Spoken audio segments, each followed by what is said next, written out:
Well, I'm back. It's Monday. 2 days at home. Well, yeah. Racking my brains trying to think how I was going to get round the silkweed. And just so you know what we're dealing with, it's this stuff. It's literally like cotton wool. And you imagine your bait in the middle of that. The fish are just not going to find it. And if they are, so all they're going to be able to do is just peck at it. Buries the hook, buries everything. So yeah, I've got plans. I'm putting them in action. I'll go through my rigs, the ideas, as and when I change. I've got a few ideas and a few rigs that I'm going to try out. Conditions are a million times better. I'd prefer it to be flat because you get to see more fish, and you know me, I like to fish in flat water. Certainly on a big water like this. I think yeah, this Hemingford grey, Marsh Lane Pit as people call it, 65 acres, and I think what happens is where the wind blows, it pushes the natural food, and there's a lot of it in here, into the calmer areas, and the fish naturally will congregate where there's free food. So I put a bit of bait out at about 7 rod lengths, and the idea was I put a lot of sweet corn out there, and the idea was that the ducks, while I was away, would do a bit of the job for me, and so it's proved. There's still a lot of silkweed out there, but it's clearer than it was, and it's fairly even and consistent. I've raked close in, underarm chuck, because there were tench around close in, but again my bait was being buried, and this is why the couple of what seemingly were good bites weren't good bites, because they probably just had the bait in their mouth without actually managing to get the hook in the mouth, because it's covered by that silkweed, which proved the case every time. And silkweed's cotton wool basically. So yeah, got my rods out, got some bait out, a lot of hemp. I'll go through the bait that I used in a bit, and like I said, I'll go through my rigs and conditions. Wind. It was 1,035 and a full moon when I was here last time.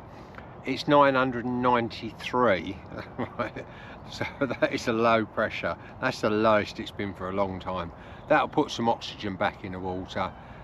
It's slightly more overcast, although it's still bright, but yeah, I mean, it's like tap water, so the sun isn't shining directly on it. And yeah, it's a little bit cooler. It's about 17 degrees today, but that's still very pleasant. I'm in t-shirt. So yeah, let's see how it goes. Not a full moon tonight either, so I'll get back to you as and when. Cheers guys.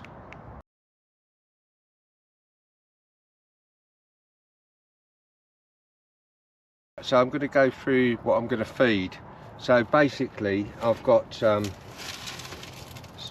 freshly cooked hemp with maize in it, and yeah, I've cooked it to within an inch of its life, so it's all splitting open, and the maize is splitting open. So there's about 3/4 of a pint of that. I've then put a handful of Cell 4mm pellet and a handful of my favourite, the old micro pellet. I'm then putting some brown crumb on it just to hold it together. I shall probably use about half of that because it's going to go out in the spod, so all I need to do is just bind it together enough. I'm not putting any balls out or anything like that. I'm then going to crush some sweet corn up, and crush some maize up as well, and crush some Cell pellet up. I want it all different sizes and shapes and everything. My intention is to fish one rod off the bottom with a Cell pop-up on it. I'm going to go for I'll go through my rigs in a bit, but and one of the other baits is going to be maize with bits of plastic sweet corn to again sit it up in the water because of this silkweed.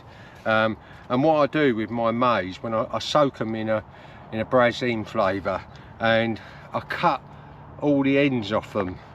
It's a mind-numbing job, but it helps to soak the flavour in because they've got skins like, might as well be like plastic. It's harder than sweet corn, as I'm sure you know. So this way it gives it a bit of flavour in there, because you're sitting here at Hemingford for quite a long time without a bite, and you want it to maintain some sort of flavour. I like the flavour of maize on its own, and I will try just neat maize because it's got that, you know, popcorn, isn't it, flavour, and that's quite unique. But I've found sweet flavours as well, like cell and brazim and those types of flavours work really well. I've picked a swim an area about 8 rod lengths out. It's still a lot of silkweed. It's like 2, 3, 4 inches, 5 inches off the bottom. So I'm going to see how I go, put some bait out, and then in a bit I'm going to get back to you with my rigs. Cheers guys.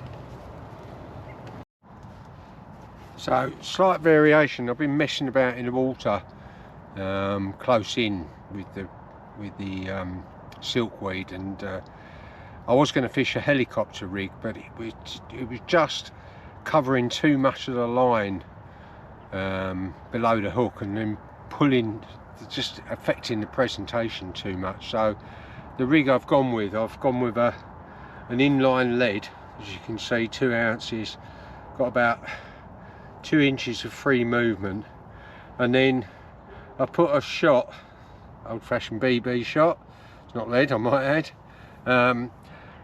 on the hook link with, I've got 1 bit of maize that's been soaked in brazim, a bit of fake corn, big bit of fake corn, and a small bit of fake corn. That just sits it up that much, and I'm going to try varying it. The reason I put shot on is because I can move it up and down. Putty moves anyway, so you're never really sure where it was when the fish took it.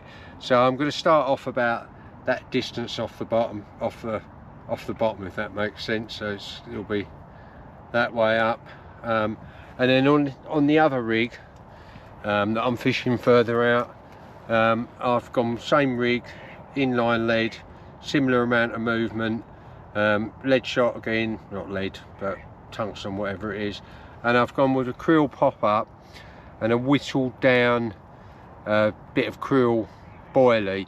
That just sits and it moves in the water. It's critically balanced. It's buoyant, but it's critically balanced. What I don't want is when they're too buoyant, sometimes the fish come up to the bait, and as they touch it, it moves away from them or moves past them, past their mouths.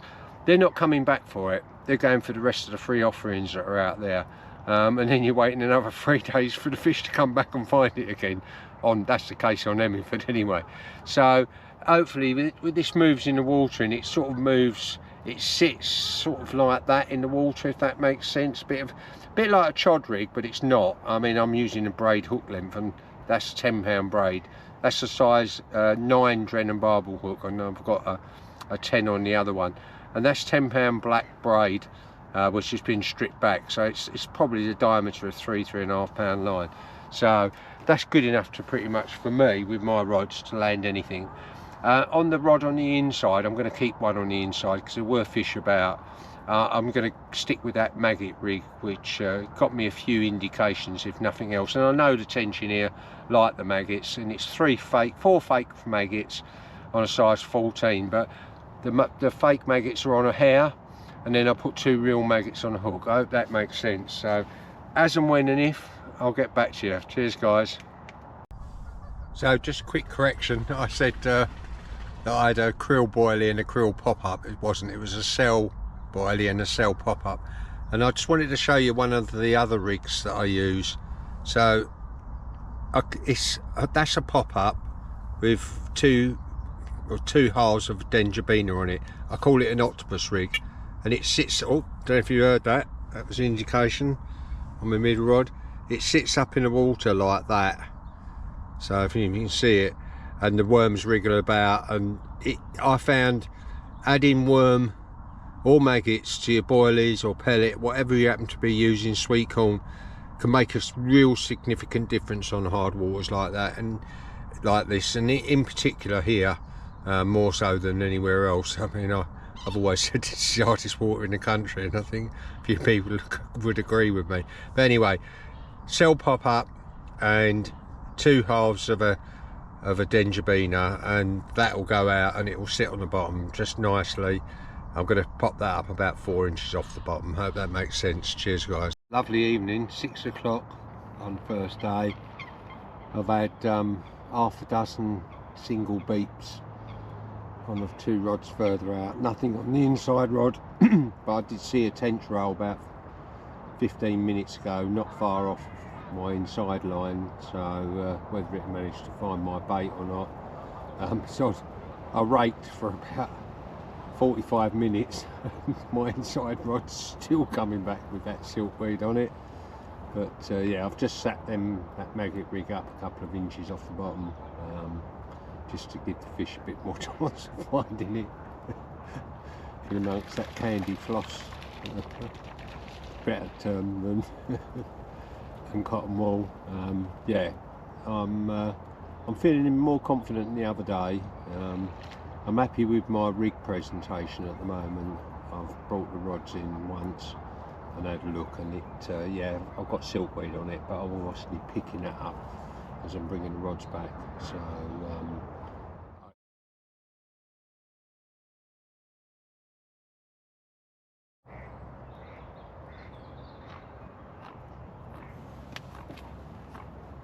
last thing in the evening, it's about 8 o'clock, and the wind's dropped a bit, as you can see, and I missed a bite, and I really can't explain it. It went to the top and the rod tip shuddered, and it dropped back down, and I thought it might be a line bite. Stood by the rod and it started going up again, and nice, progressive, steady, straight, about an inch from the top. I lifted into it, absolutely nothing. And do you know what? Tench or carp, I'm guessing. So maybe I need to sit on my hands a bit longer, because I had something similar the other day. I didn't wait for it to go all the way to the top though. Yeah, so, but my rigs are working, because I am getting indications, so I'm happy with that. And incidentally, that bite was on the pop-up cell boilie 10mm, with 2 halves of a dendrobina over the top of it. And yeah, I said to you, the worms added to pop-up or a boilie work over here, and so it proves so far.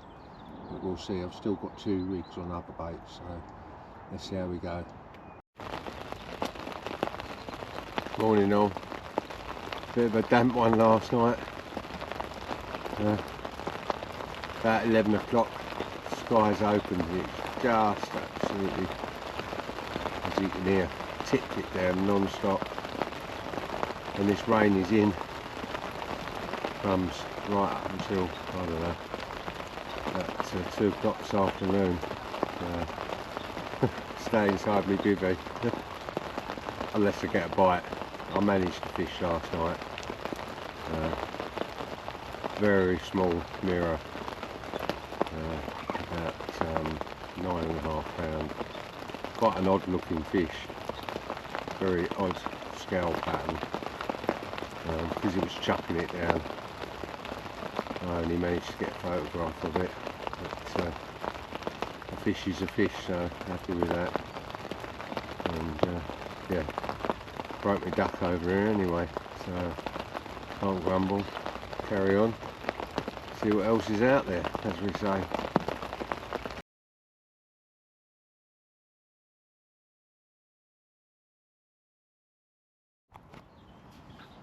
This duck has decided it'd be fun to keep setting my alarms off, especially when I'm having an afternoon nap. It's like, just not bothered that I'm here.